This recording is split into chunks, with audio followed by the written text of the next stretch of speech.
Hello and welcome to another edition of Conversating, Conversing and Relating.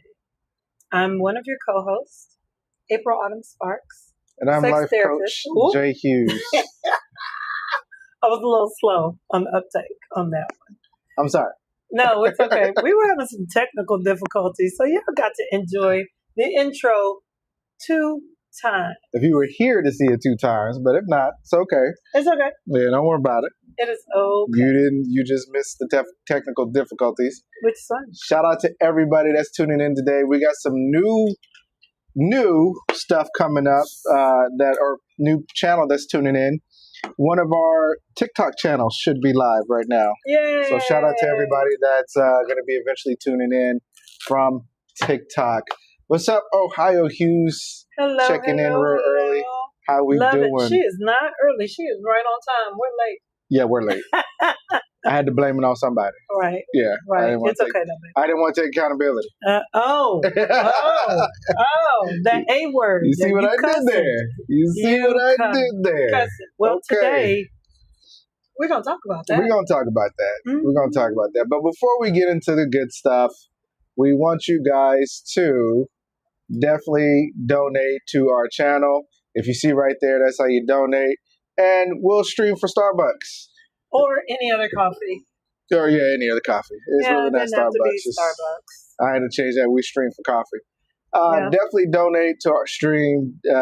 Anything always comes and helps out the platform and stuff like that. And subscribe. Like, share, subscribe. If you're on YouTube, we're up to 209 subscribers.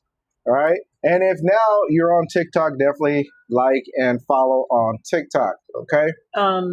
April Autumn Sparks. Is that it? That's me. That's you. And then you are Life Coach Hughes or Life Coach Jamon. I thought it was some dots in there. Life.coach.jamon. I wanted to. So you don't even know. I'm just April Autumn Sparks. I'm going to make it real easy for everybody. April like the month, autumn like the season, sparks as in sparks fly. Sparks do fly. Sparks do fly. Yeah, so it's been an interesting week. Yeah, let's get to the week. It's been an interesting week. It's been one of those weeks that says learning. Okay, stop. Yeah, it's a lot of learning. It's a lot of learning. Mental energy, doing all the things, and it's been mentally and emotionally taxing. But I mean, that's what we signed up for. That is what we signed up for, so and I'm glad we signed up for it because it gives you a chance to grow, or it gives us a chance to grow and stretch. And have the conversations that we need to have. Yeah. That way we can bring it back to our community, the people that we're trying to help, and have these real tough and good conversations. Right, right. You are doing some amazing things in your own education as well as supporting me in mine.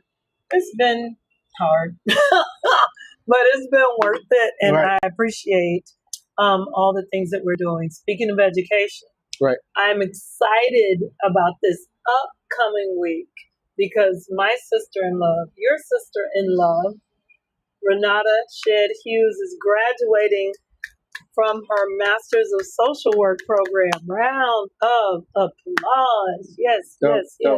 Congratulations to one of the Dallas Hughes doing her thing, about to graduate. We are going to be in the place, and we got some good stuff happening for you on Friday. I'm very excited. Yeah, very excited. I can't wait to get into that and see how that goes. Right. Shout out to Kimmy J. Hey, Kim. What's going on? Saw you, girl. Tuning in, Louisiana, getting busy. So it was a good week. Overall, it was a very good week. Mm-hmm. We finished strong. Yep. Finished strong. It's the first of the month. It is the first of the month. I'm sorry. we cash checks every day though. Yeah. So it's first of the month. First of the month. And we're about to start going, even though it's hot as Hades, right? Yeah. We're moving closer to the fall season. Right. Right. And I think one of the reasons why this conversation came up, people were thinking about fall, what their holiday is gonna look like, cuffing season. Cuffing. Bay season. Winter bay. Winter bay season. Yeah, okay. And so I think we needed to seriously have a conversation about what it looks like to really hold people more than people, yourself accountable. But that's just me. I'm always talking about people holding themselves accountable. I know they're like, you always talk about me. Talk about other people. Well, when you finish doing the work on you, then we can talk about other people. Till then, work on yourself. Yes. Hold yourself accountable. And accountability is the thing that we are doing today. We're going to be talking about accountability and how Black men and Black women tend to dodge it, weaponize it, deny it, or outright just use it incorrectly. Well, that's weaponizing. Yeah, that's weaponizing. I think it was dodge, deny, and weaponize. Yeah. Right? My glasses. So, accountability. It's a strong cuss word currently in the Black community. You know what? It's funny because we talked a lot about accountability, and like I remember the first conversation we had. You were like, "I like this. Hope don't make me laugh." You were like, "I want to talk about accountability," and I was like, "What? Okay." Yeah. I was like, "What is all of that about?" Like, you're not gonna get mad? Yeah. Why? Accountability is a cuss word in the Black community. It is a cuss word. It can be. It's coming across as a cuss word. It doesn't have to be. It doesn't have to be. Right. Yeah. Right. And so accountability, what we're going to talk about today is what it looks like. We're going to define it. We're going to delve into your past and our past by humanizing our experiences and maybe challenging the current definition we all have in our head about what accountability is. Now, the first question is not even a question. It's a ponder, right? Mm-hmm. Have you ever mistaken someone holding you accountable for someone attacking you? Have you ever done that? Or if somebody just called you out, have you really just listened? Just listen. Yeah. No, listen, every time we talk about accountability, that's the one thing that a lot of people think, especially in the African American community. In the U.S. African American community, when you start talking about accountability, it always feels like attack. And they feel like in order for them to take the proper accountability for their own actions, the other side must take accountability at the same time or first, right? And that's not how accountability works. Yeah. Right? Yeah. It makes us typically very uncomfortable. It does. Start squirming. I go back to, we had that conversation and you was like, you start squirming and it's uncomfortable, but it's needed. Right. It's needed, especially holding yourself accountable. And if you ever hope to be in an authentic relationship where you both show up holding you and that person accountable to each other and for each other. Yeah. Accountability can look like an attack to an unhealed person, right? If you're unhealed and we're talking about accountability and I bring it up to try to see how you define it, and we're in the dating phase. We're just trying to see how things work with each other, right? If we're going to mesh well. And I want to know how you define accountability. And then I talk about it, and then I don't agree with your definition of accountability, and I kind of challenge you a little bit deeper, and now it's weaponized. Well, that brings up a great question. Like, how are we defining accountability? We just jumped in because we were excited. I will say that. Yes. I was excited. Yeah. So first things first, how are we defining accountability? Yeah. It's thrown a lot. It's thrown around a lot in social circles. Oh, yeah. Conversations. Accountability. You ain't been. Especially on TikTok. There's a group of women all the time telling men that they ain't being accountable. So. Well, hold on. There are men also telling women y'all not accountable either. Mm-hmm. Especially, as you would say, I don't know if I could say this, with your vagina. Oh, yeah. You're not holding yourself accountable with your vagina. Hmm? Yeah. That's a whole nother conversation for another day. Yeah. Yeah. But every time accountability comes up, even in whatever circle you're in, pretty much, if it's in the Black community, it always feels like an attack, Yep. right? It always feels like somebody's attacking you or attacking your character. Mm-hmm. And that's not what it is. Right. Accountability is the ability to call you out on a particular behavior that is unhealthy, i.e., for yourself or for the relationship dynamic. Right. So you know me, I like the call out, call in. Mm-hmm.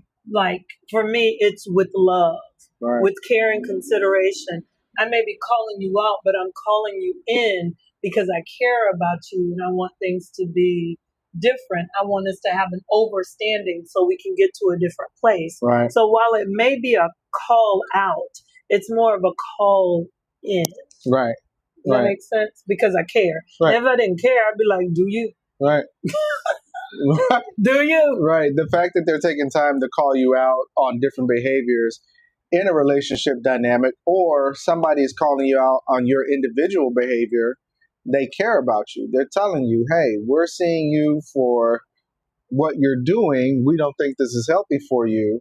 And they're calling you out. They're challenging your thought process on your behavior, your approach to life, whatever the case may be. Mm-hmm. But they're holding you accountable essentially for your actions, your words, and what you say, because what they're saying to you in the process of holding you accountable is, we don't believe that what you're doing is beneficial for yourself, if they're just talking about your actions, or if it's a relationship dynamic, what your partner should be saying is, I don't believe that your actions is not beneficial towards us in the relationship or yourself.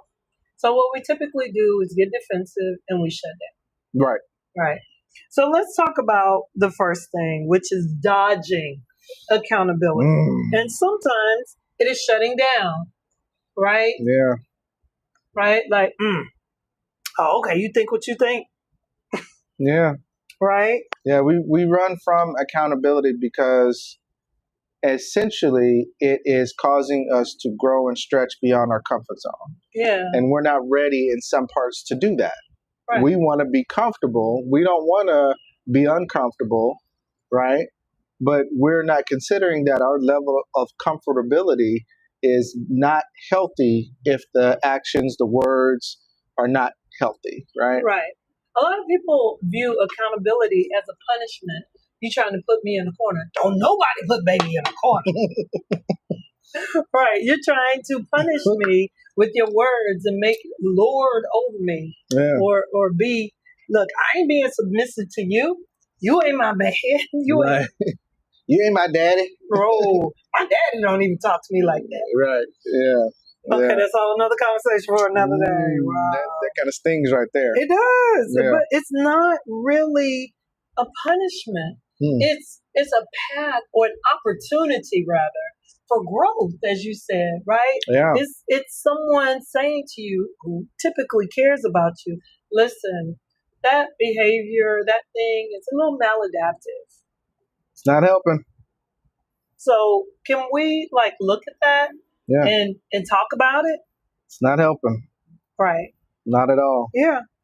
And so at this point in time, what we're trying to do is counteract the current socialization that you might feel about how you view accountability. Right. Right?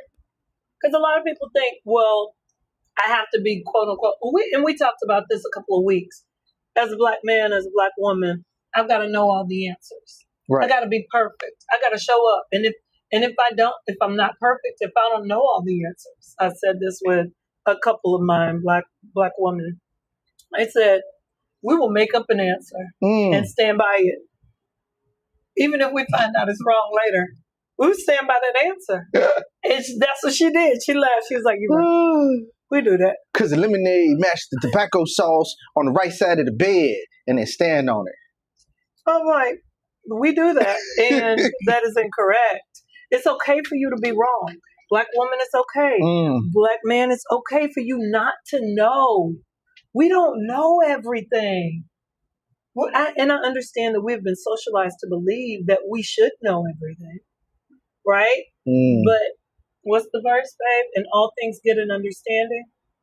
Right. That doesn't mean in all things I'm perfect, in all things I know everything. It's get an understanding. So for me, that's a constant thirst for knowledge, wisdom, and understanding. Understanding is something that you actually need in order to really see what accountability is actually doing when applied properly.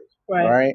When applied properly, accountability forces you to look at your current behavior pattern, your current actions, your current words, right?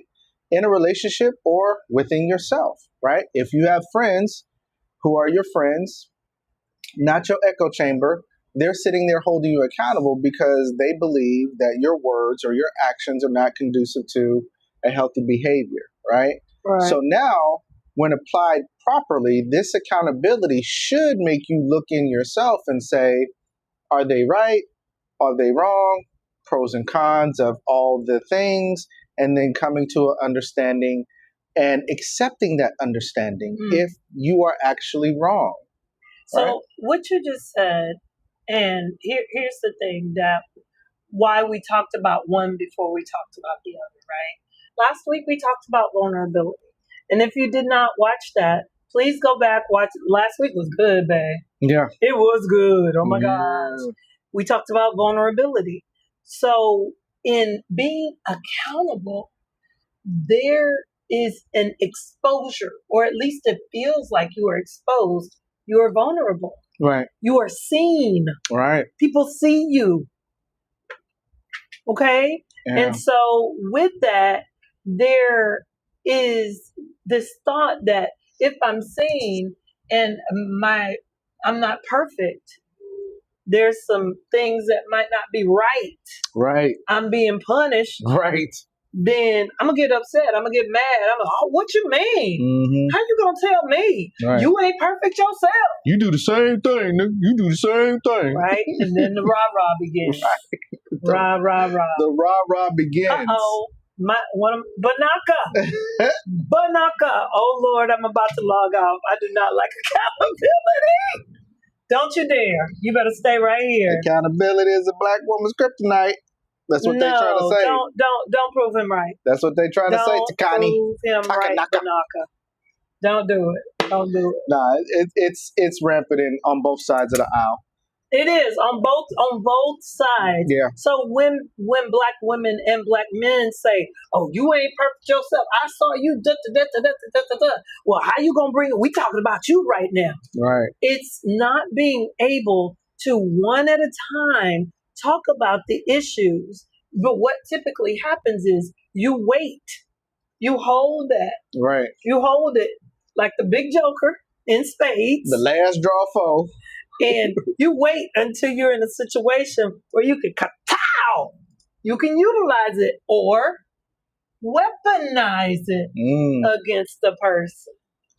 But we going a little bit ahead. I'm sorry, baby. So no, you're good. That was dodging. Yeah. That was dodging. So, and here, this is a part of dodging, though. Right. So I brought up this question: why does the word accountability trigger so many black men and women? Oh, it's gut punch time. It's gut punch time. Why does it trigger? And we want you guys to answer in the comments. Why does it trigger? Why does it trigger you?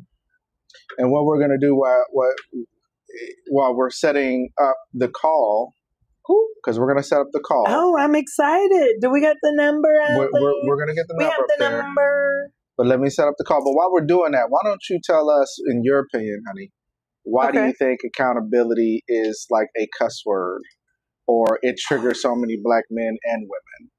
I'm going to speak for black women.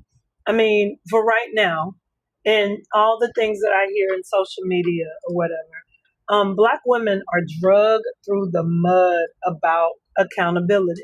You don't do this, you don't do that. Modern women this, modern women that.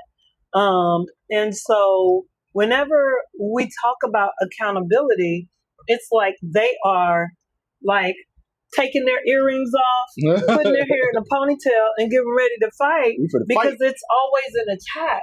It is a call out. Yeah. It's not a call in. It doesn't feel like, and this is my opinion, it doesn't feel like it is a call in. It feels like a straight up attack. I'm fighting. I'm punching you in the throat. Right. That's what it feels like. I'm punching you in the throat. Yeah. And so if you are a Black woman and you're hearing all of these things, and it's not like, with love, my sister. Again, we talked about this when we were talking about the malevolent patriarchy, but don't start. I'm not. Don't go there. I'm not. It's that I want you, if you are calling me out, if we have created safety, if I am being vulnerable with you, if we are trying to seek an overstanding with each other, and then you gut punch me, that doesn't feel safe. Right. It feels like a punch in the throat. Yeah. Banaka, does that feel right to you? It feels like a throat punch. It does, and it typically is. And from what I've heard in the therapeutic side, with Black men, it's women have these lists of things to hold me accountable, but they're not holding themselves accountable. Oh, yeah. So it feels very unbalanced. The unbalanced is real. Is real. Okay. Mm-hmm. So we have the number up on. If you want to talk, that's all good. Give us a buzz at the number listed below. If not, we want to hear your answers and response in the chat. Okay. In the live chat. So for me, why I believe accountability triggers a lot of Black men and a lot of Black women is because going back to that point of you see them, right? Mm-hmm. Now, even though the weaponization of accountability does occur on both sides of the coin, right? In most cases, it doesn't mean that they're not right. Right. It just means that they've weaponized it. Right. Doesn't mean that they're not right in what they're calling you out on. Right. And I'm glad you said calling out. Right. We're back in that, how we talk to each other, right? But continue. So we'll come back around to that. So calling Black men and Black women out feels weaponized because it actually is. But is it right?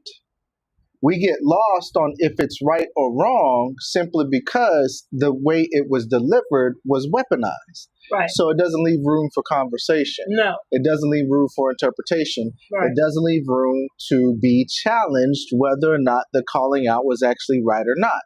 So for the trigger part, the reason it triggers is because there's a possibility it may be right. The way you delivered it was weaponized, and it doesn't leave room for conversation, and it seems like it's one-sided. Right. I think with Black women and Black men, and we've had a long-standing conversation about this. Black women don't feel protected by Black men anyway. Mm-hmm. And so if you're being punched in the throat about accountability, it's over. It's like, see, I was right. You don't care. You just want to blah, blah, blah, blah. So, yeah. Yeah. Takani is laughing, baby. Kimmy J says, I'm going to read it. She says, we need to learn about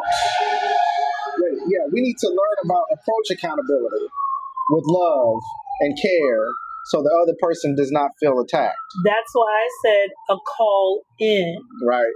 A call in. Right. I can say it with my girlfriends, with my guy friends, with my family. I can say, my love, look, not going straight up. There you go. Unless that's our relationship. Right. If that's our relationship, that's different. But baby girl. Yeah. Baby boy. Yeah. Listen. I just saw that, and that's kind of. Can we have a conversation? Right. It's not just you wrong. You dead wrong for that. No, that ain't gonna. That's gonna get you a fight. Pretty much on every day. I think both ends of the spectrum need to happen, depending on who you're dealing with. But if you just lead with you wrong, it's probably not going to be taken. Oh yeah. Well, I was going to challenge or play devil's advocate a little bit because I was going to say what Kimmy's saying is right about the approach is right. I got my words mixed up, but. It doesn't matter sometimes how soft you deliver it. Like, it's always going to be felt like an attack. To the most part. To the unhealed person, accountability feels like attack. Say it again. Yeah, to the unhealed person, accountability. So to the unhealed person, it doesn't matter how you deliver it. If they're unhealed and you deliver it nicely, they're still gonna feel like you delivered it like you was just some, MMA fighter, and you just trying to beat them over the head with seeing them, or quote unquote seeing them. Unhealed people listen with their Triggers. Right. So even if you call them out, listen with their triggers. Right. So all they're hearing is a trigger word. Ding, ding, ding. I'm fighting again. It doesn't matter. Yeah. Trigger is definitely something that, so after trigger, it goes into dodging and deflecting. Right. And so, or it might just go straight to weaponizing something else that they are holding, the big joker, whatever that big joker may be. See, that's why I couldn't trust you, because you remember when you was doing your stuff too, and you did X, Y, and Z. You cheated on me. Whoa, that was 12 years ago. What are we talking about? If you ain't healed from it, Right. Yeah. Damn, we talked about that today too. Yeah, if you ain't healed from it, we don't need to talk about that. Just move on. Yeah. And that's like telling people, black folk, to get over slavery. It ain't gonna work. We ain't talking about it. We ain't healed from it. So speaking of deflection, the question is at the bottom: what's one deflection you personally use when you feel uncomfortable for being called out? That's a tough one. It's not tough. It's a tough one. It's hurting. That's why we don't hold ourselves accountable. Yes, ma'am. Yeah. Kimmy, thank you. Yeah. That's why we don't hold ourselves accountable. Facts, yeah. Ourselves. We didn't even talk about anybody else. We're talking about us. Yeah. Girl, thank you. I think that's when the red flag shows and you may need to bow out. Flag on the play. Listen, these are facts. Yep. These are facts. Not just jokes, but facts. Yeah, these are facts. But back to the question, what's one deflection you personally use when you feel uncomfortable for being called out? You ain't perfect either. Oh, yeah. Listen. Remember that time you did X, Y, Z? Now you want to give me the same energy? You acting like you good, you perfect, you do everything right. You over here like you miss such and such. Yeah. Oh, okay. We're not gonna talk about when you did Right. Now you want to get on me about what I'm doing. But we ain't talking about me. We talking about you. Oh, we always focusing on me. Deflection. That's what that is. That is deflection. So what do you guys use? Because we've all been there. Deflection. I always go with I know you. I'll be like, I know you ain't talking. All the stuff you done did, blah, blah, blah. Now I'm bringing up stuff I should have brought up a long time ago. Yeah. When it comes to deflection, we all done it, especially when somebody's calling us out. And what we're mad is, one, that they're calling us out. Two, we feel like, especially if they're our friends or they're our partner, we feel like they shouldn't be calling us out. They should give us leeway. They should give us a pass, right? That's the one. Just go ahead and say that. I need a pass. Yeah. Like, see, you act like you don't do nothing. I don't even know why we talking about this, because remember last week you did, but you forgot to take out the trash. Really? On the trash again. Really? We talking about trash? On the trash again. Kim says, yes, because if I cannot come to you and talk about concerns without tit for tat, then you may not be my person. I don't think some people understand really what tit for tat is. Yeah. They don't. Yeah. Listen. Yeah. Listen. Yeah. We have had to break it down. Like, okay, so what I'm hearing you say is this. And then your partner said that. That is tit for tat. Mm-hmm. That's what that is. They're like, what do you mean? When they bring up a problem, you bring up a problem for them. Right. That you have with them. That's not what we're talking about. No, we're talking about you right now. And moving on, we can talk about them. But right now, we talk about you, Black. Oh, no. We talk about you. We talk about you. I'm just saying. Yeah. Baby, we talk about you. Right there. Right there. You. And that's hard. Yeah. Because people do not like being put on the spot. And more than that, they don't like being wrong. my thing is, which is right also, when you deflect with the tit for tat of saying, well, remember when you did this or bringing up stuff, and it's like, well, why didn't you bring that up right then? Why are you trying to wait until I'm calling you out on your stuff just because my stuff is similar? Why are you waiting until then or till now for me to bring it out when you should have done the same thing to me then that I'm doing to you now, which is calling you out? You know what it is? What? And people don't like this. This is another thing. It's manipulation. Yeah. Because I was trying to be nice. Yeah. I'm trying. Look, I give you compassion. You don't give me no compassion. I didn't want to hurt your feelings and all. You know what I'm saying? You know. This is a communication. We communicate with each other. Right. We can say that things are, I don't like things, or this doesn't work for me, or right. You can have a dialogue. You don't have to, hold them like the draw fours or the big joker in spades. You don't have to hold things. Just say, listen, remember last night when you did X, Y, and Z? I felt too bad about that. Can we talk about it? Yeah. And that's what it is. Yeah. What you mean you felt the way? How you gonna feel the way? Because I have feelings. And I'm a human. That part. That's what feelings are for humans. Yeah. I'm allowed to have feelings. I'm allowed to say when something bothers me. Yep. What you're not allowed to do is deflect by going to something that happened when we first met, 5 weeks ago, last month, 3 months ago, that's similar, that bothered you, but you held it in. We're not talking about that. After we talk about what I'm calling you out on, and it sounds weird, but you should have did it first. That's what it sounds like. Right, you should have did it first. Or some people call it deflection or distortion. Mm-hmm. Like you look over there. Look over there. Oh, we looking at this right here. Right here. Right here. We're in the moment. Right. Or blowing it up to something else. Yeah, we're in the moment. So deflection happens. Dodging happens. And then what else after that happens? Weaponizing. You ready? Oh, Lord. You ready? Yes. It's got to be a fight. It's got to be a fight.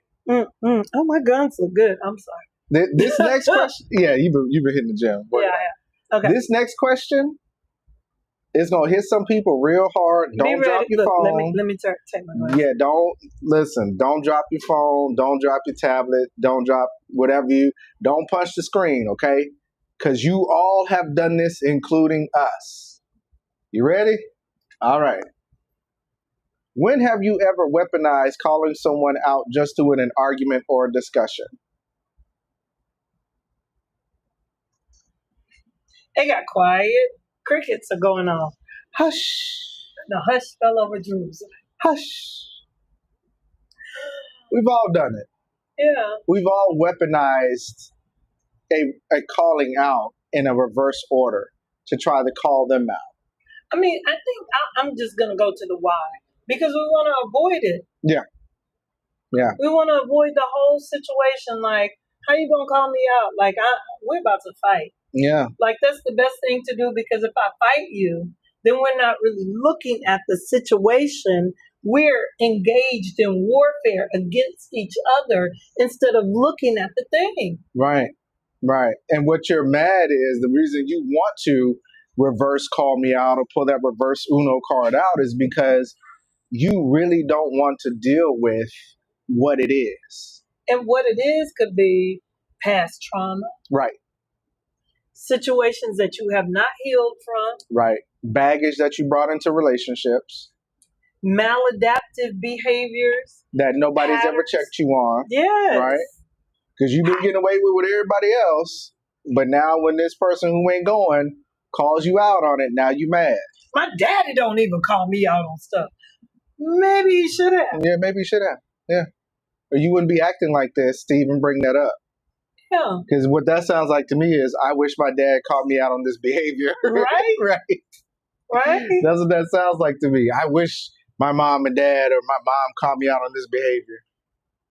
There are people in our lives that never get called out for anything. People just tiptoe around them and let them be whatever. Oh, yeah, definitely. And you know, in the back of your mind, you're like, I wish somebody would cuss them out just one good time. Just let them have one good one. One good one. One good Samuel L. Jackson Field cussing out. Right. Can't do it though. No. People want to avoid that discussion. Right. Mainly because they don't want to deal with the weaponization of anything that they have on them. Mm-hmm. Whether they know where the bones are buried. But it's like, to me, it's like, if you're going to weaponize it towards me and you mad, especially if it's on the same thing, it's like, Negro, why you think I'm calling you out? Because I've already done, you know what I've done. You know what I've been through. You've seen what I've been through. So I'm seeing you do the same thing and I'm calling you out. Now you're mad at me, trying to throw something in my face which is the main reason why. But I'm right. Yeah. But I'm your mama. Right. I'm right. Yeah. I'm your daddy. I'm right. I'm your uncle. I'm right. I'm right. Yeah. I'm your older friend. I'm right. I'm your big whatever. I'm right. Right. It's because usually I'm your pastor. I'm right. That one definitely. I'm sorry, y'all. That one definitely. Because it's like people have all of these titles and they feel like they can never be wrong. We are all human. In humanity. Right. Living our own experience while trying to live a shared experience at the same time. There are times where you are right, and there are times when you are wrong. There have been plenty of times where I've been wrong. Look, I have been. Look, there have been some times that I've been humbled. There have been several times where I've been humbled. Hold on, I need to drink this right quick. Shut up. So there have been several times where I've been humbled. But I've been wrong. I've been very wrong, and I can say that. But there are some people that I know, they will be, I'm right. You are wrong as two left shoes. But okay. On both feet. On both feet at one time. But it's okay. It's okay. The need to be right supersedes the need to accept the reality. Right. And this thought really allows us in the Black community to give passes to people who don't need passes. Oh, yeah. Yeah, we need to be having these conversations of accountability with these toxic Black men and Black women. These YNs that's out here doing whatever the case may be with no guidance and just crashing out and overtly emotional. We need to be having conversations. Okay. Yeah. Young men. Okay. Yeah. I was thinking, and I'm thinking historical trauma for the African American community. This is why we'll have the toxic uncle or the toxic auntie, right? That nobody calls out, and they just, that's just them. That's how she is. No, you know how he is. Just tell the kids not to sit on his lap or her lap, or no, call that person out. Don't send your man over there. She may try to keep him. Call that person out. Be like, listen, we're not doing that.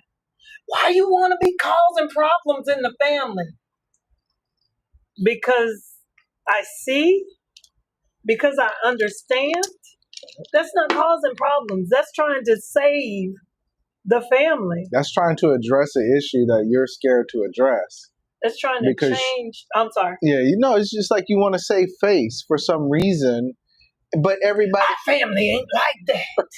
That's like, not us. What's that joke that Cat Williams said? It is his first famous special about he would go to this party, see people doing cocaine, and they act like they didn't see him. He's like, don't you know we see you? It's on your nose. It's the same. It's right thing. Here. It's right here. It's the same thing. Everybody in the family knows this particular auntie or this particular woman is full of crap. Everybody in the family knows this particular uncle is full of crap, but we give them passes for some strange reason. That's my uncle. Okay, yeah. Okay, he is your uncle, but he's still a pedophile. Mm-hmm. He still be filling up girls. He still and people will continue to be hurt. Everybody like, shh. Well, I went through it. You should too. No. Cut that out. That's my auntie. Well, your auntie needs to stop sleeping with other people's men and then acting innocent. You might want to check to see them kids, his, you might want to see that. That part. But everybody's like, that's my auntie. Don't say nothing about my auntie. Your auntie out here giving friendly vagina. Like, with no consequences, no red tape, no filters, right? Just out here freely handing it out. And I think, again, this is why, like, behind the scenes, Black women get upset about accountability because on the other side, there's so many hidden agendas about accountability that have not been addressed. Right. By Black women and Black men. Facts. Who just sign on it. Like, they co-sign bull. They co-sign the bull. Yeah. We have to get to a point in our community where we're not afraid to call out the accountability. We're not afraid to say what needs to be said. I'm going to say something that needs to be said, and they're starting to say it too. I'm tired of ratchet shit. Oh my God. Say it again with your chest, baby. Say it. I'm tired of it. Can we just go back to regular ghetto shit? Ratchet is a different level. It's a different level of ghetto. Right. Can we just go back to ghetto shit? Because ratchet shit is beyond ghetto. Like, it's just is so beyond ghetto. The bottom dirt. I'm tired of ratchet shit. To me, okay, we're about to go on a little tangent. Yeah. I'm just gonna tell you. Yeah. To me, ghetto in my mind is people are struggling, but they're trying hard to get out of the struggle and do something different. But this is a temporary place where they are. Maybe I'm wrong. But that's what my understanding of ghetto hood stuff was. Okay? Maybe I don't have all the knowledge, wisdom, or understanding. Maybe I'm trying to, get more. I'm trying to, level up, and I'm trying to get there. But I'm at this level right now. Give me grace. Yeah. And I'm trying to get somewhere else. Ratchet is just like, I don't give a damn. I'm going to be right here. You're going to take me where I am. Yeah. I'm going to wear this hair bun in Walmart. In the airport. On top of the weave. I'm like, why? The hair bonnet, then a weave, then your real hair, and maybe some lost edges. I think either it was Star or it was somebody. They were like, a bonnet is to protect your hair or your wig for when you go out. So if you are out, that means you let your wig or your weave or your hair be seen. You didn't understand that? Let me educate you on that. I was like, ooh, Star. Auntie Star is getting you about this bonnet. I have issues with bonnets. And, I do. But ratchet. That's just me. But then men start wearing bonnets for their dreads, and it's like, no. Yeah, I don't know. I don't know about that. I have a lock sock that I wear at night. Or bonnet that I wear at night. But in the morning, when we take the kids out, the dogs, at 6:30, 7 o'clock, you best believe that bonnet is not on my head. My mama would be like, girl, what the hell is wrong with you? Yeah. Not you. You. Yeah. Hey, mommy. So anyway, yes, this is the accountability round where we're like, this is not okay. Right. Ratchetness is not okay. It's not. Like, there's a lost art. And okay, so we're about to be triggered. Look. Trigger warning. There's a lost art of looking and being feminine. Oh yeah, it's a lost art. And so when Black women hear that you're not feminine enough, trigger. I understand that it's a trigger. Now let me help you understand why. Because we're not taught it. It is a lost art. Well, we are taught, go get your bag, go get your money, go to school, go this and that, do all the things, run, this, blah, yada, yada. There is no, and I thank you, mommy. I thank my mom for giving me that. I saw her do it, and she taught me. She took the time to not just say, what's wrong with you? Why are you not doing this? She was like, baby, let me show you this. Right. There's a difference. Pull you to the side. Yeah. A calling in. Right. A calling in. Let me fix this. Let me show you how to do this. Let me give you some tools. Let me give you a strategy. But a lot of women, and there's a cost to not knowing. Mm-hmm. Going back to that. So a lot of women don't know that feminine side. Now, my mama gonna get on to me about this, but a long time ago, I was taught how to get into a car properly, how to get out of a car properly, how to sit at a table properly. As you notice, you see my ankles are crossed, right? And my knees are closed. Now, feminists will say, oh, you could sit up, you could take up space. This wasn't about taking up space. Because listen, when I come in the room, I take up space. Yeah, you hear me? That energy. April, listen, this black girl gonna do what she do. She gonna do her. That's not what I'm talking about. I am talking about how to command a room. There is a way to do that, but people are not taught these things anymore. I was in an etiquette class. One of my good friends, Miss Kimberly H. Hey girl, she is doing a whole series on elegance, black elegance. We used to have it. Lost art. We used to have it. Listen. Yeah, our folks, man, but we get so consumed. It first started with ghetto hood stuff. Yep. And then we just took that to another level. And now we on ratchetness. Whether it's women that men, your friend who just from Mississippi, the dude that married the girl and ruined his career now. But he had to have the ratchet chick. Now everybody wants a ratchet chick. Now, if that's what you want to be, fine. Fine. Angel, you don't want to be a ratchet chick, do you? She said no. I get it, baby. She said, what's a ratchet chick? But there's something better. You don't have to be that. I'm not talking about assimilating to be more like whiteness. That is not what I'm talking about. I'm talking about being a black woman and standing in the space that God has created for you. I've gone on a tangent. I'm coming back now. Thank you. It's all about accountability because you have to be accountable for the behaviors that are shown and displayed. So it falls in line with accountability.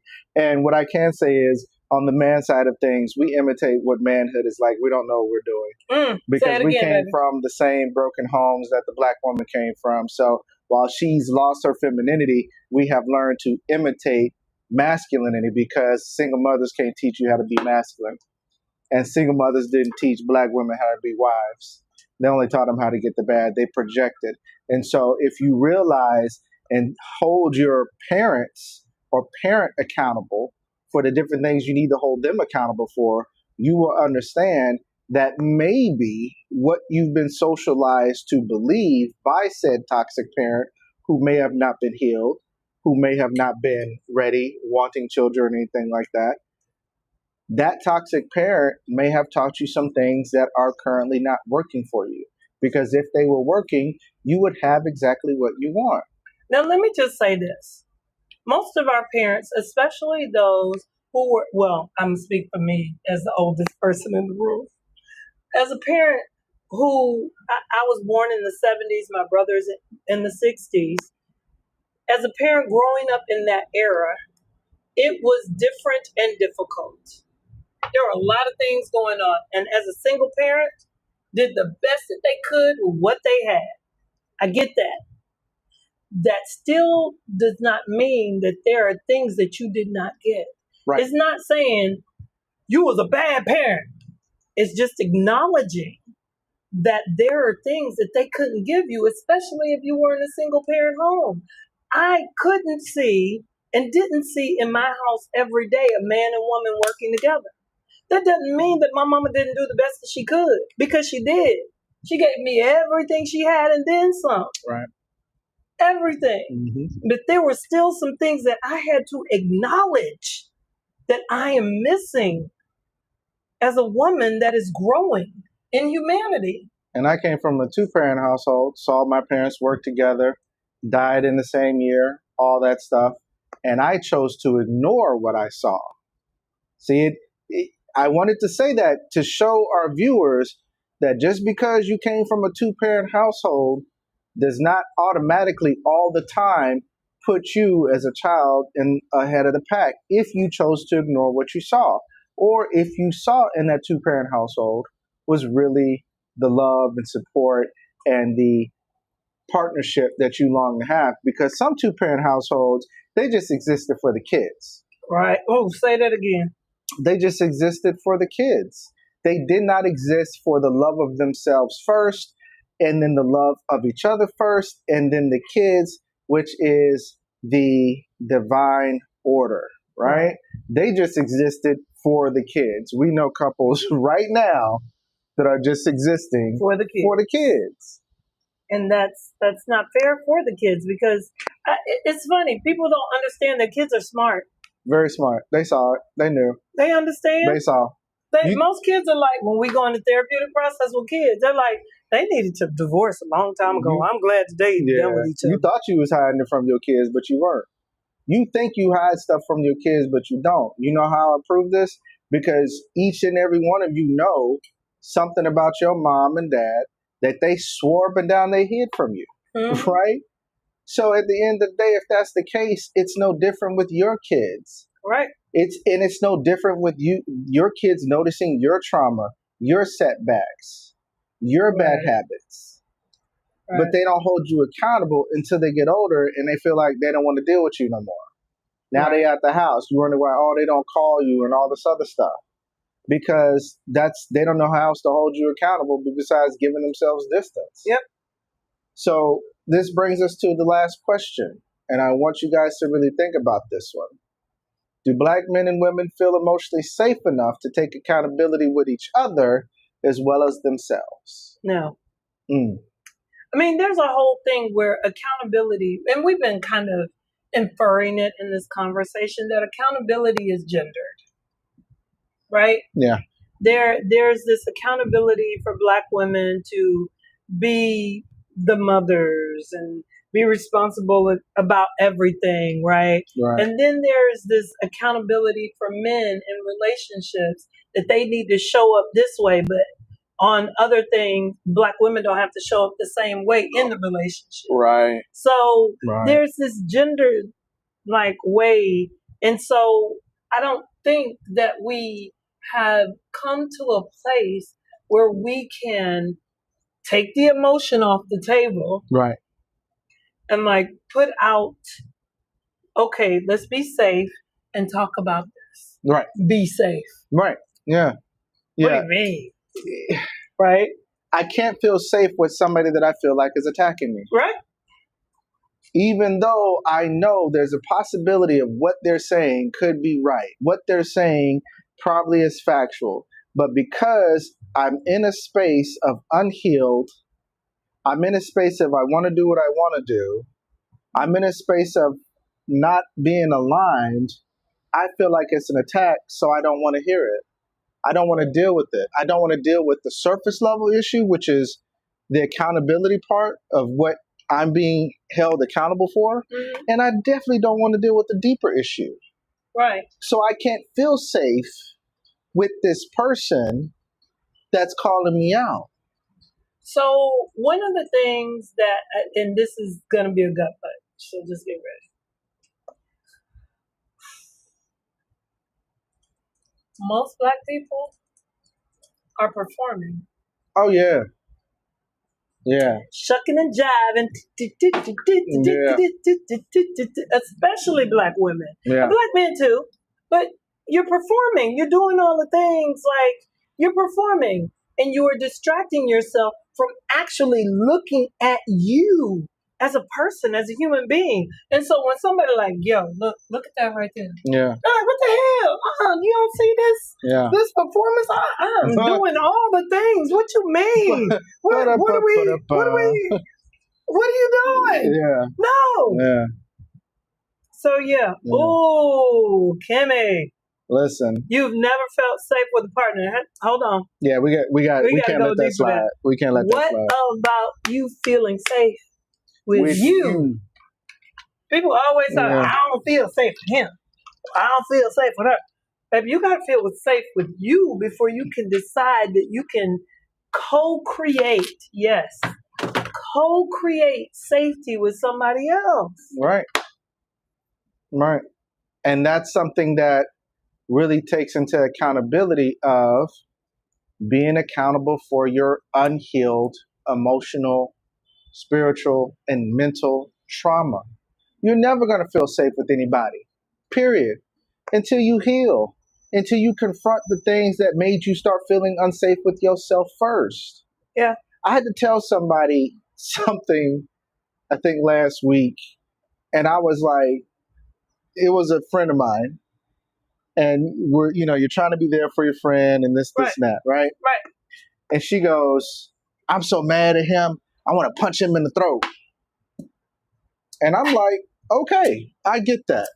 That was a little bit tart. I get that. I said, but here's a question I want to ask you. Where was all this rah-rah when he was first doing you wrong? How y'all doing over there? Now, after the fact, after you done reached your fed up point, now you want to punch somebody in the throat? Where was all that rah-rah when the first infraction on your boundary, your respect and everything else, where was this rah-rah when it first happened? You done let this build up for years. Not just 1 year, years. With a Z on it, because it's more than SZ. Anyway, so you done let this build up for a while. And at the end of the day, now that you're fed up, you want to punch somebody in the throat? You want to take action? The real thing, the thing that she really wanted to say, but couldn't because it would have been too vulnerable, it is, I'm mad at me for sticking into this thing so long. Right. That was the thing. Right. And she didn't say that, but I had to tell her, you allowed it to happen. Yeah. So while he is wrong for 50% of his behavior and his contribution, you're wrong for allowing it. Yeah, the other 50% is squarely on your shoulders. It's still you. Kay says, yes, shucking and jiving is how many of us are taught to survive in this country.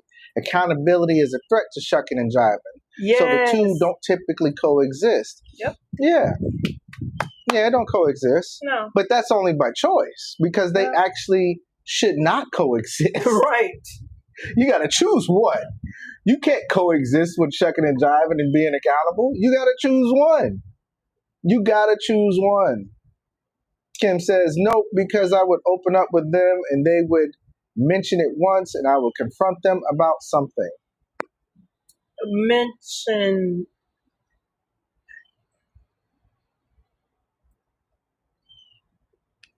When you are vulnerable, open, honest, healed, all those things with you, when you have dealt with you, when you trust you, you can see BS a mile away.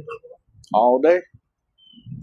Here's the thing, you don't even go on the first date. Right. They don't get past the conversation because you already see, you like, oh, nah, you full of it. Right. And if they that damn good, you might get a meeting face to face, and then you see them and you feel their energy, and you're like, nah, it's so nice to meet you, but I'm gonna have to pass, and you move on. That's what I'm talking about. When you love yourself to that point, when you trust yourself, when you understand we have a course. I have a course, a new course that will be published on Friday, the Plushing course, which is about really loving you unapologetically, deeply understanding you so you can have the blueprint that's ready to share with somebody. And if they can't do none of the stuff that's on your blueprint, because here's the thing, we are afraid to have requirements. And I don't mean he needs to make $500,000 a year. I ain't talking about that. I'm talking about really having requirements that are emotionally driven, that are mentally driven. And we got to come on. Kimberly. To accept, press 1. Yes. Hey, girl. Hey, How you hey y'all, how doing? y'all doing? I'm so glad that you Let me make sure I called. bring you up correctly so Hold on just one Yes, second. please. they can see you. Oh, But go ahead, okay. go ahead, keep No, talking. I wanted to explain it because like me, I am like an open book, and I'm not trying to make this whole situation about me, but I'm an open book, so I have no choice to be open and honest with whoever I encounter with because this is how my personality is, and I'm very direct as well.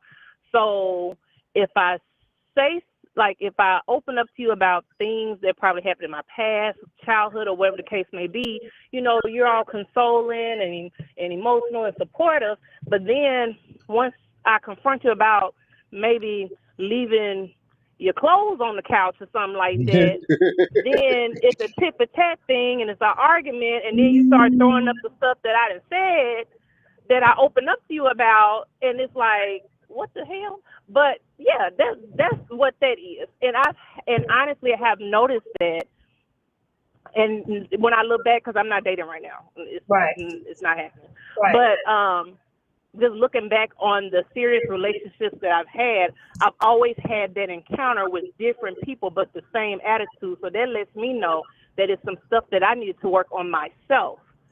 And that's why I'm not dating, because if I keep running, and y'all said it last week, you keep running across that same person in a different body, Yeah, then it's something about yourself that you need to work on. right, So Correct. that's right. what that's the journey that I'm doing. Correct. I think what also comes with that is asking the right questions.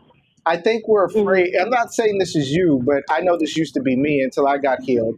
We used to not ask the we tend to not ask the right questions. We only want to focus on Mhm. the questions that give us comfort for us, but not the questions that could give us comfort and understanding about a possible long-term relationship with that person.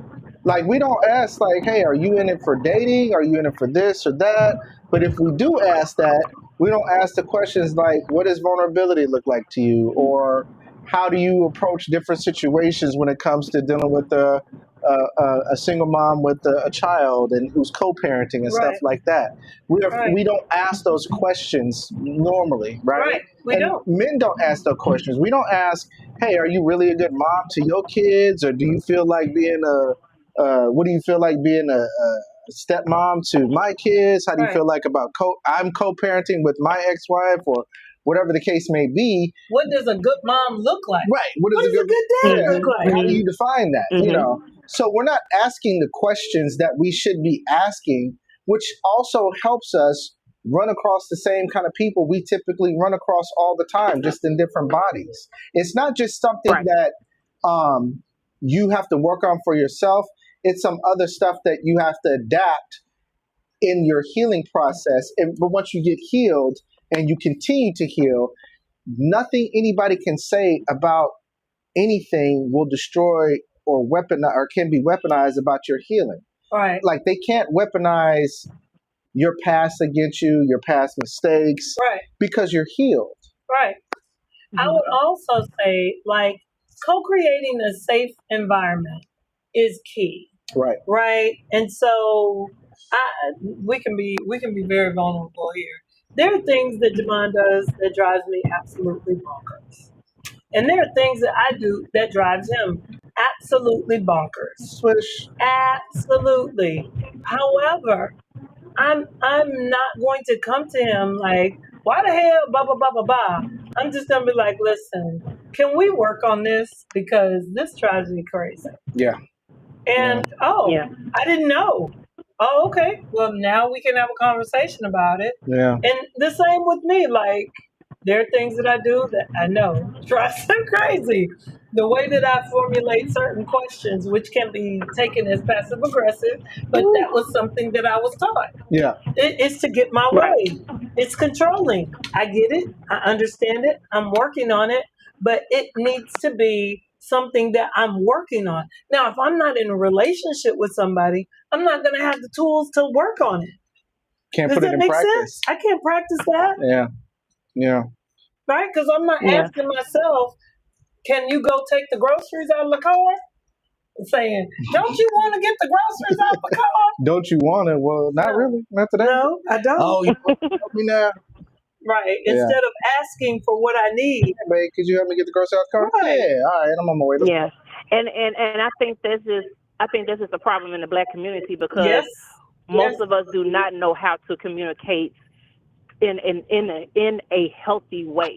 Say it again, Kim. Say it again, girl. We don't know how to communicate in a healthy way, and we pretty much mimic our communication skills from how we were communicated to when we were growing up in childhood, how we communicate with friends, because how we besties females and how besties men, how they communicate with each other, they would trickle that down to who they're dating, and it's like, hey, you can't talk to me like that, and they don't understand it.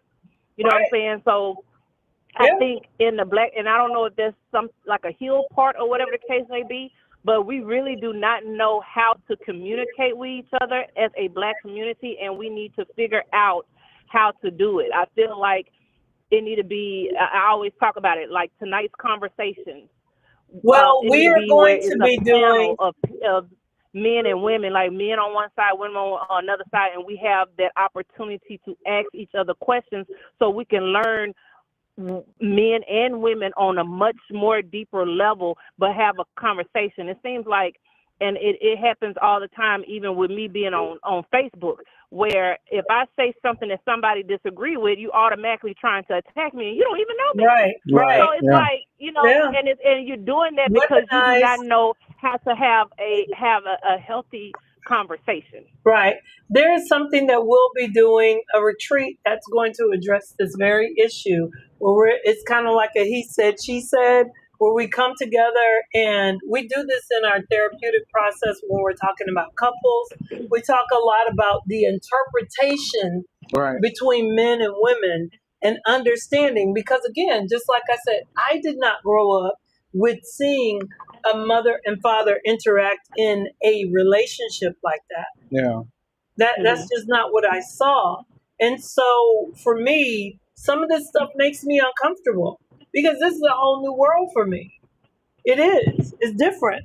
And so, but again, as a Black woman, it's uncomfortable to say, I don't know. Like I could tell people how to do it all day because that's like book and, experience and therapeutic process and all of that stuff. But when I'm in my relationship and I'm doing this every day, that's different.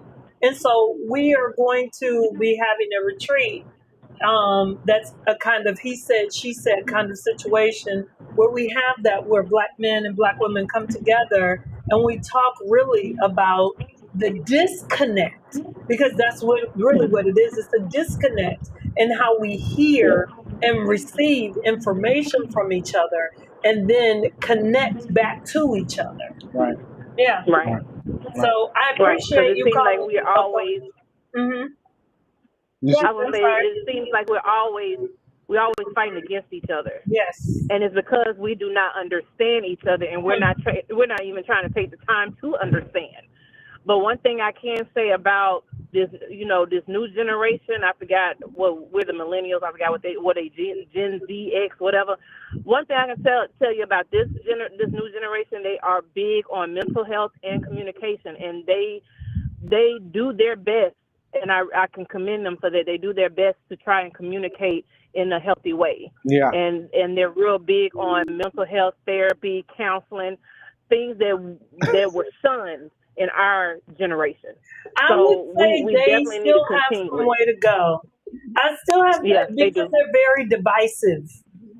That's what I feel like. They're very divisive. Like they are very mental health focused and centric. But it's however, weaponized. They are weaponizing. Yeah. That's the thing that we're calling out and calling in. They weaponize it and make it. So we had a whole conversation as grown adults about body count and people talking about body counts. Like, how you gonna be out here and expecting to be with a man and if you don't want someone who is into their body and wanting to know themselves sexually, then just don't be with them. You don't have to weaponize it and make them feel like crap, because that's not what you want. There's somebody out there who actually wants that. So it's weaponized. So that's what I'll say. But I do agree that they are very into mental health, but they, just like us, have some issues because they have not seen a healthy relationship in real time. No. They have not. No. They have not. And so they're just weaponizing the things that the generation previous to them did not get right. Yeah, or deal with or confront. Yeah, that's it. Yeah. But thank you so much for calling in, Kim. I appreciate you. Big hugs to you. Please take good care. Thank You know, you. if you need anything, call or text us, okay? All right. Bye, y'all. Bye. All right. That was a lot. Ooh, that was good. That was a lot. Girl. That was a lot. Yes. Good call. Who got us right. So with that, like, we understand that this accountability for, I'm not saying we're old. I'm older than you. You're 10 years younger than me. But at the same time, like, our culture doesn't do a good job of taking accountability at all. We do not.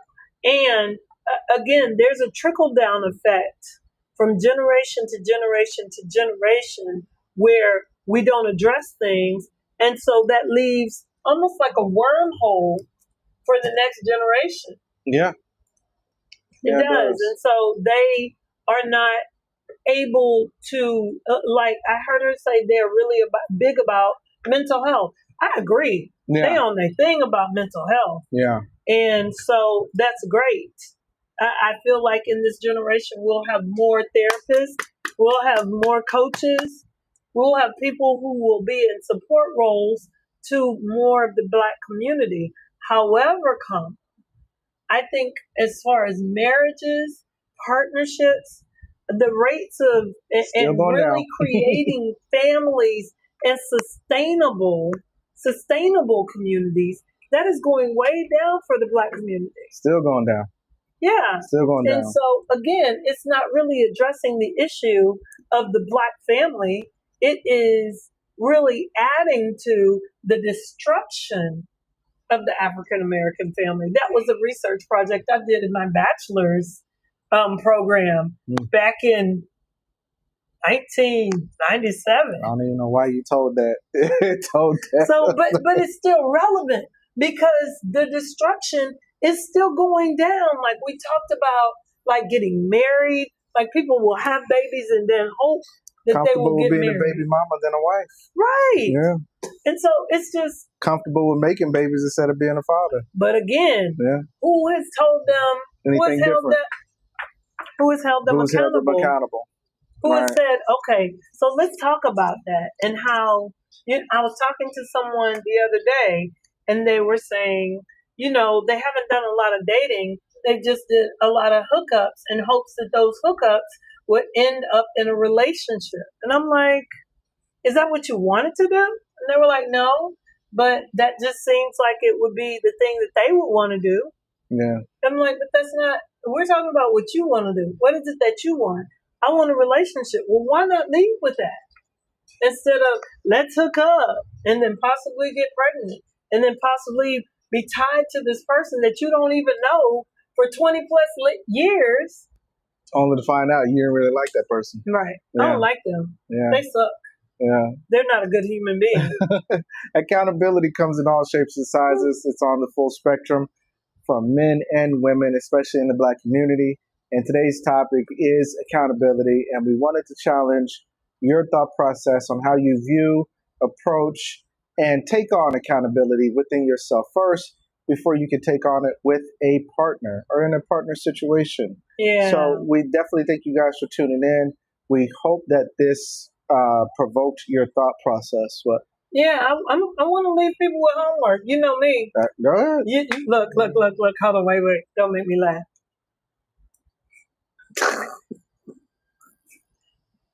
Go ahead. All right. I want you, all of you, to think about and sit down with yourself and think about ways that you deflect, you dodge, and you weaponize accountability, right? Right. I really want you to do that, right? And ask someone that you trust, do you feel safe holding me accountable? Do you feel safe holding me accountable? Why or why not? Mm. And really listen to them. Because they may be like, what you mean? I really want you to ask them and see. I think we have to ask ourselves as well before we ask that question, do I feel like I can take accountability? Mm. I think you have to sit with yourself and ask yourself that question. Can I take accountability, as well as, do I make my partner feel safe? Can I create a safe space? All these other things.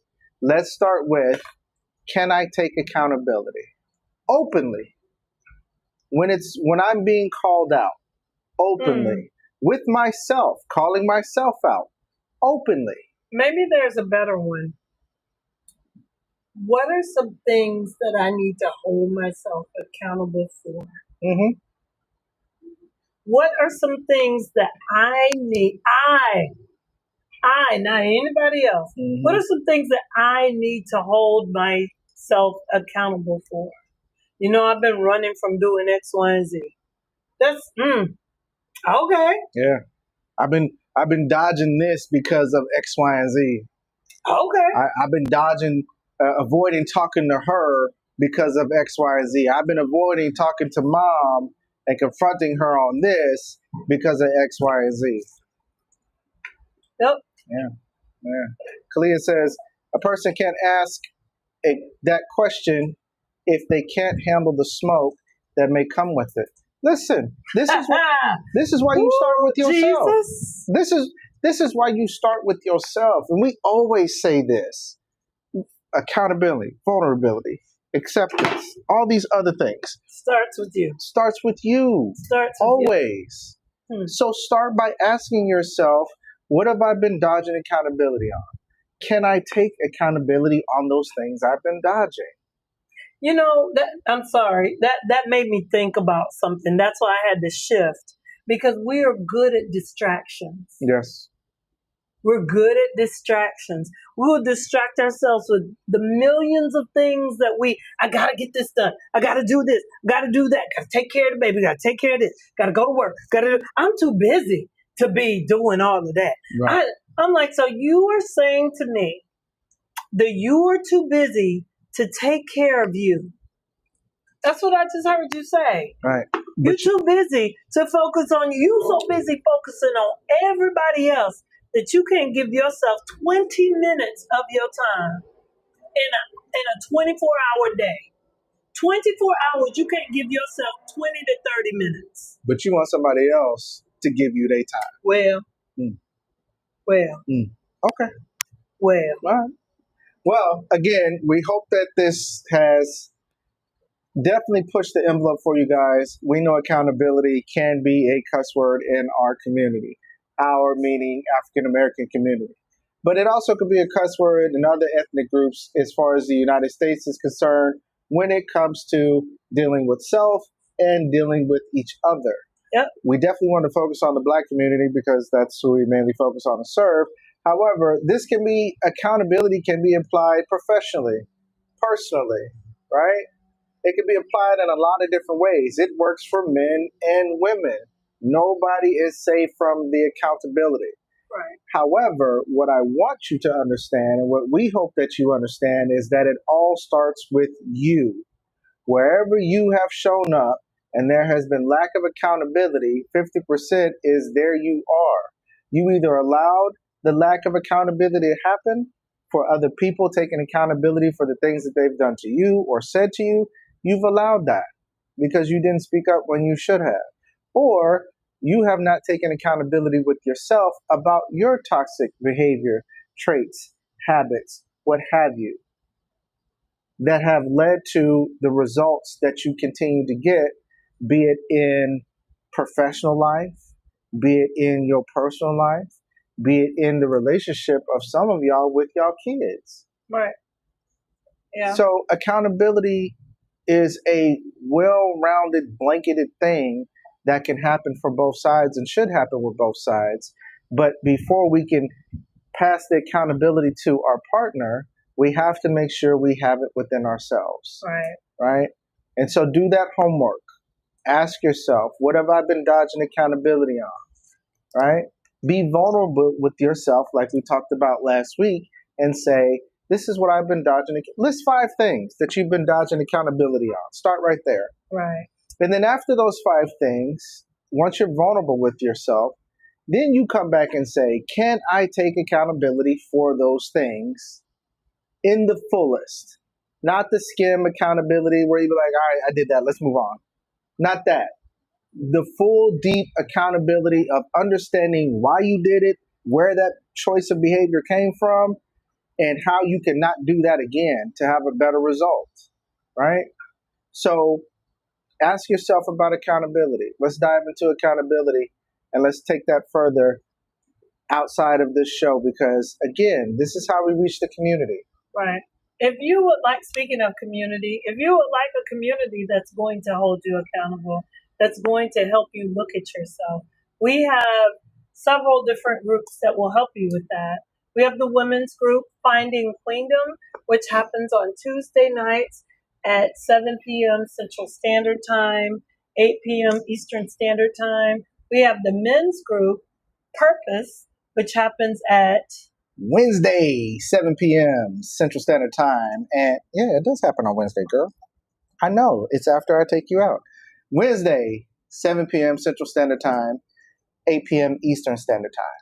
And then we have our couples group, which is not really a couples group. It's for those who are interested in coupling, which is us evolving. And that happens on Thursday nights at 7 p.m. Central Standard Time, and 8 p.m. Eastern Standard Time. All 3 of these are private groups, free to the public. Free. In order to sign up, what you'll have to do is go to www.theobsidianluxgroup.com. It's the same as our YouTube channel if you are a YouTube subscriber. And if you are not a YouTube subscriber, once you subscribe or before you subscribe, you can click the link below in our bio. That'll take you directly to our page. Enter your name, email address, and phone number, and we will put you on the email list to sign you up for the women's group, the men's group, and or the couples group. And for the couples group, you don't have to be partnered or coupled to come into the group. You can come in as a single man and or woman, hoping to learn and understand what can help you get coupled. Right. Yeah. This has been a great show. Another one. Yay. Another one. And another one. Another one. And another one. Another one. Shout out to everybody that tuned in today. Shout out to my new friends at TikTok who followed this live and did this live, and shout out to everybody that tuned in. Hope you guys learned something and you were able to be vulnerable with yourself, piggybacking on what we talked about last week. And tune in next time. We'll be here. Yeah, we want you to share this information with folks who you feel may need this, who may enjoy this space. We work really hard to cultivate the space for folks who may need a space where they can say, feel, experience, normalize these things, and, add a tool or a strategy in your toolbox. Right. Iron sharpens iron, and we all can learn from each other. Awesome. Yeah. All right. You ready to go? I'm hungry. You hungry? I am. You cooked for me. I did. Steak and salad. Mm-hmm. Well, you can't cook salad. Yeah, you can. I messed that whole thing up. No, but you cooked steak, and that your girl loves a good steak. I was trying to sound sexy. I was like, steak. It was very sexy. Until I said, you can cook salad. No. What's that song? I don't know the song. I'm not even gonna go. But what was so sexy was coming home to food, a clean house, and a man in the kitchen. I did my thing. I cook a lot. For those who don't know, I cook more than she does. Not saying she can't cook. I choose to cook more than she does. And doesn't complain about it. No, I don't complain. No. Right. And that's breakfast, lunch, and sometimes dinner. And I can cook. Yeah. Let's be clear. Yeah. I can cook. Yeah. evenly matched in the kitchen, I believe. She does a lot more from scratch stuff. I do a lot more circumventing just to get to the same result. But, that's how we grew. I can do from scratch. You can, but you choose not to. I choose not to. Straight there. But it still tastes good, though. It tastes amazing. It still tastes good. So I'm ready to go eat. Ready to go eat. All right. Yes. Well, we love y'all. We appreciate y'all for tuning in. Please see us next time. Sign up for the group. If you know anybody that needs to sign up for the group, sign them up for the group. It's free. Come and see us. And if you need anything, call or text us. Therapeutic Services. If you need a free consultation, please don't hesitate. All right. Okay. All right. Aren't you? Yeah. Bye. Bye, guys.